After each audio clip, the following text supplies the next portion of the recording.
Anyone who knows me knows this. I am a huge wrestling fan. I always have been.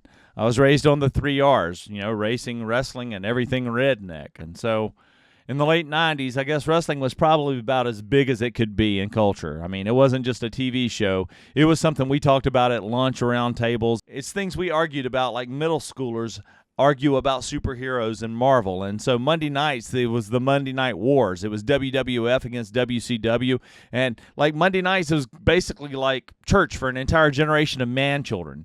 And in the WCW, you had the NWO Black and White. They were villains who had a swagger led by Hulk Hogan. And then you had the Wolfpack that was led by Kevin Nash, which was basically the coolest faction that was ever assembled. Kevin Nash, Scott Hall, Lex Luger, Sting. And then you had Goldberg, the walking wrecking ball, the cheat code, the 173-0. Like, people asked, would this streak ever end? And then, of course, all good things do end, and it ended in controversy. Kevin Nash and Scott Hall with a cattle prod, and Kevin Nash was champion, the leader of the Wolfpack. But somehow we fans still trusted that he was the guy that would not sell out until January the 4th, 1999. Shocked the entire world. It was Nash versus Hogan. It was two icons in the Georgia Dome. Packed. There were thousands watching live and millions watching worldwide. The bell rings. Hogan steps up, puts one finger in Nash's chest, taps him. The champion hits the mat.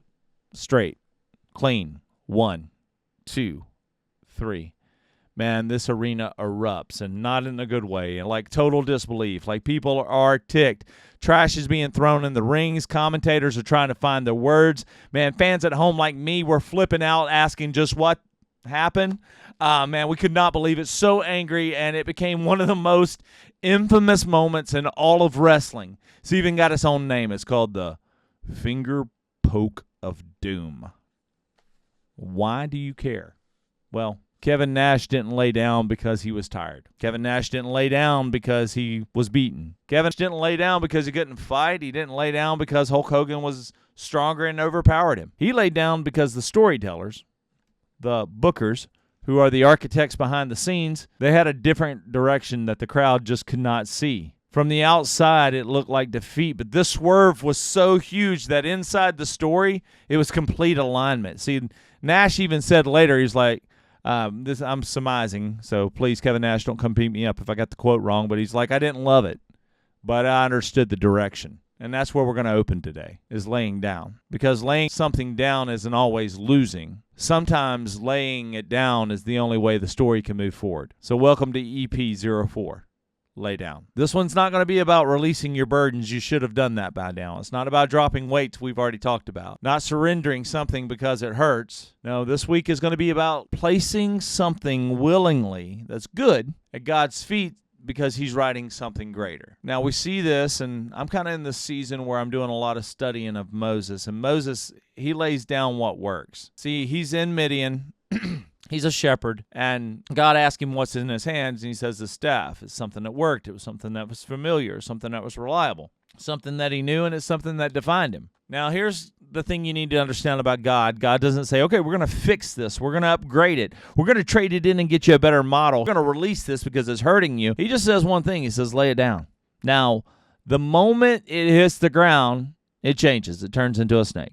And the moment Moses picks it back up, now he realized that this thing has a greater purpose than just leading sheep and doing other things. See, it wasn't laying down pain. He laid down his identity so that its purpose could be reborn. See, sometimes God can't elevate what you refuse to lay down. Now, I want you to think about Mary, the mother of Jesus. Like, she laid down a good plan for a God plan. Now, Mary wasn't wrestling with addiction. She wasn't some crackhead. She wasn't drowning. She wasn't in chaos. Her life was stable. Her future was planned. Path made sense. And heaven interrupts her story. See, she wasn't asked to lay down dysfunction. Like, she had a plan. She was asked to lay down pretty solid direction. She was asked to lay down her reputation, her plans, her timeline, her expectation. She had to lay down her version of, this is how my life should go.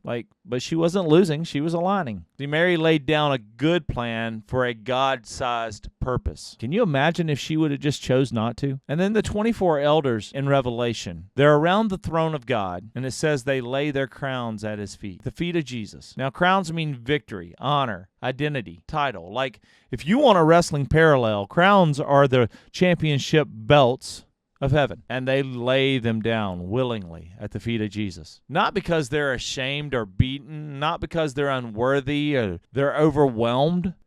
No, because sometimes true greatness is proven not by what you hold on to, but by what you're willing to lay down. Jesus was willing to lay down his life. And see, they're not discarding their past, they're honoring the one whose story builds their future. This applies to everyone who's watching. This week isn't laying down toxic stuff, not guilt, not shame, not wounds, not burdens. No, this one's going to be a lot harder. See, because some of you aren't holding on to bad things. You're just not. They're not bad. They're just small. They're smaller than you. You're holding on to things that are so much smaller than the purpose that God has for you. You're holding on to things that work, but they're just not things that God can grow. And some of you, like, you're in a good relationship, but it's not a God relationship.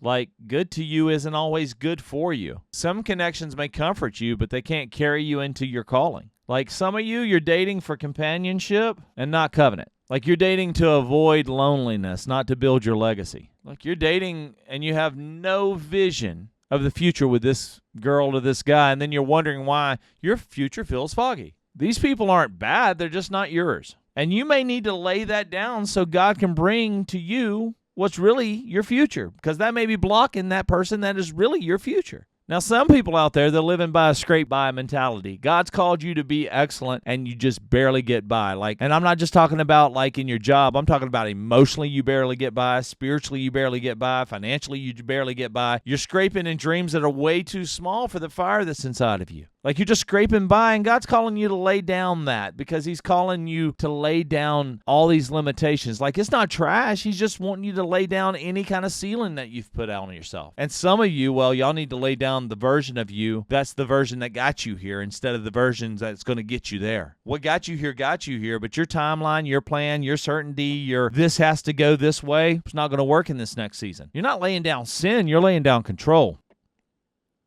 You're laying down control. Hear that again. You're not laying down weakness. This is strength in you that you have leadership, but you can't walk in God's direction whenever you're walking in your direction. And there's another group. Some of you didn't choose to lay down anything. It was laid down for you. It was taken from you. It's just like when Kevin Nash blew his ACL whenever he's playing basketball. One wrong step, one bad moment, one unexpected hit, and then suddenly this dream that he's trained for and prayed for and planned for, it's gone. But if that hadn't happened, he would have never been world champion. He would have never had his career. He didn't surrender it. He was sidelined. And maybe that's you. Maybe you're standing there thinking right now, God, why did you let me lose the one thing I loved? And it may be a person. It may be a career. It may be a sport and athletics. It may be a dream. You're saying, why did you let me lose it? Well, sometimes that thing that he took away is the thing that he needs to use to direct you. Like that injury is actually an interruption to get you to the assignment that you never would have noticed otherwise. He would have never thought about wrestling if he'd been a basketball star. And sometimes the dream that blew out was the very thing keeping you from your purpose. And I'm telling you, him being a world champion was his purpose, because he brought so much enjoyment to fans like me. Champions understand this, that you don't just lay down the bad things. You lay down the good things when God says, I've got greater things for you. The elders, they lay down their titles. Mary laid down her plan. Moses laid down his identity tool of the staff. And Kevin Nash, whether he liked it or not, he laid down a championship because the story demanded a twist that was bigger than the moment of him beating Hogan. So here's your question. What is God asking you to lay down? What is he asking you to lay down that isn't bad, it's just too small for you? Is it a good relationship that isn't a God direction for your life? Maybe it's a dream you've outgrown, a role that you've mastered that you don't belong in anymore, a plan that's comfortable, but it's not what God's called you to, a life that works, but you're no longer living it. Lay it down, not because you're losing, but because you're leveling up, not because it's worthless, but because it's ready to be repurposed, not because you're defeated, but because you're being positioned. See, this is the week you stop clinging and start trusting. This is the week where you lay it down. We've already been through this. We cleared, we turned aside, we've released, and now we're laying it down. And if no one's told you this week, you're loved, you're cherished, and you matter, now go change the world, because I believe in you. And make hope viral through small acts of kindness by doing good everywhere, always.